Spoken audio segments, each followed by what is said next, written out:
Americans really perfected the genre of how to build a perfect life. And it started out with religious beliefs around the power of the mind. This is like the beginning of positive thinking. The belief was that the mind was a powerhouse. Whatever you put out will then come back to you. The American belief in unlimited upward mobility, that life is, if anything, supposed to go up, really takes shape in the late 19th century.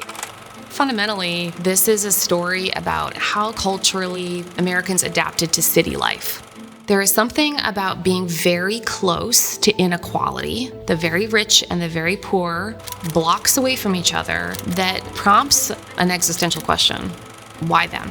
Why not me? Americans developed this genre in self-help about how to address that inequality with stories of self-making and to explain away luck. Self-help is one of the great American contributions to literature as a formulaic set of practices and principles that people can use to try to improve their lives. But what people don't often realize is that self-help isn't just applied wisdom. It's based on a set of philosophical and religious presuppositions about what humans ought to be able to do. Why do you need luck if you have a set of steps and tools to minimize economic inequality, social inequality, and all the things that make us deeply unequal? Americans have always believed at heart that there is a solution and that they will find it. Americans on their bedside table will be reading 5 Steps to a Better You, how to live longer, how to have a perfect family, how to improve your relationship. How to is the core of an American story of self-making. And they are rabid consumers of the very story they hope will reassure them that at the end, they will be the one to save themselves. Surprise, they're actually religious beliefs. I wrote the first history of the belief that God wants to give you health, wealth, and happiness, which is called the Prosperity Gospel.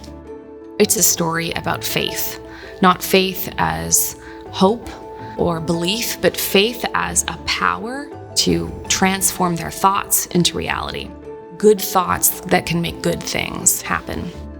Everything can always get better to the person with the fortuitousness, with the determination and the positivity to survive and thrive. The great enemy of self-making and endless growth and optimization is, of course, mortality. We spend half our life probably in some state of dependence, in being ushered into this world and then often slowly and painfully ushered out of it. Most of our cultural inability to accept suffering, but mostly frailty, hides our most human qualities, that we are breakable, that almost everything good about us is actually quite fragile, that things can be given and then taken away in an instant.